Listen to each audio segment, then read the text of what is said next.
So the purpose of the deed of reconciliation: recognise the importance of Parihaka and its legacy, acknowledge the significant historical events that occurred at Parihaka, and provide support for Parihaka's future development. Sure. Future aims: a legacy statement, a Crown apology, the development of a draft Parihaka bill, a Parihaka Crown Leaders Forum, a relationship agreement with specified local authorities and Crown agencies. This is all contested funding that we get to have to rebuild Parihaka, yay. A fund to support Parihaka's future development. Okay, this was 9th of June this year. We've sort of gone 6 months past. We asked where we're at now. Hey, I'm not going to ask for elite academics to come over and take charge and do everything. We're so proud that we've got labourers on our Papakainga Trust working. I love the difficulty that some of our academics have trying to talk to these people, the resistance. But it's their narrative, it's their story, and it's their suffering that they have to heal by trying to learn of such an immense weight to carry. And that's how it is. Okay, so this is the ladies. This is my grandmother. This is Auntie Marge, Auntie Neta, and Auntie Ina. Auntie Ina's son was Mahara Okiroa, who was the Minister of Labour, and during the foreshore. So we come from a matriarchal kind of background with our house, and you have Sawa and Muru there, and behind them is the foundation of the Raukura, which was destroyed or was burnt down in the 1950s, and which was Te Whiti's main house of learning. So reconnecting to Parihaka, we want sustainable communities, cross-generational learning, celebrating, sharing and learning from Indigenous traditions of peace.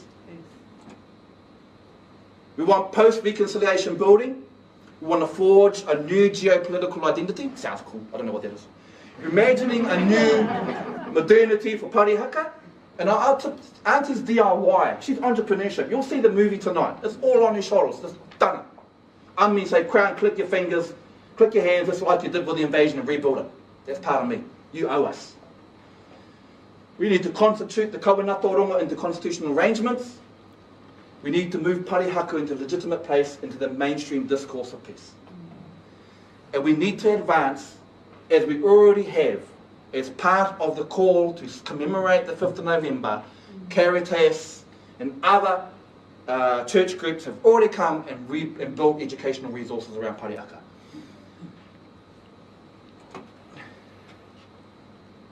So, it's bringing Indigenous peace traditions and rongo into the sphere of peace and conflict studies to allow Māori to conceptualise their own tribal peace traditions within their own geopolitical context and history.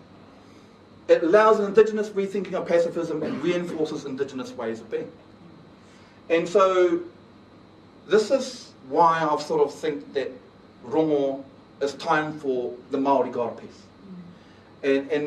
But with the idea that the radicalism of the past in Parihaka becomes a current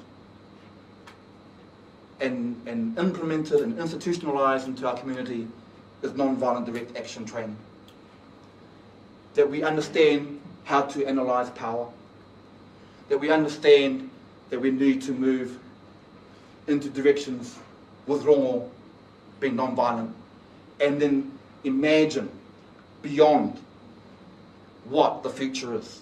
And so this could be a collaborative, community-based way of doing things with other sources of knowledge coming in.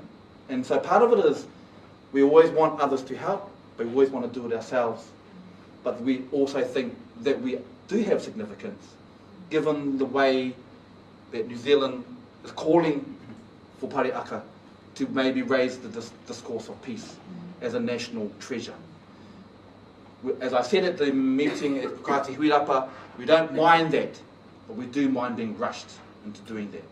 So it will happen maybe one day, but at the moment we're 6 months past the reconciliation. There's so much potential, and you've just met 2 people that are part of the wider community. There are other great leaders, there are other great thinkers there, and they've all contributed to their Parihakatanga. So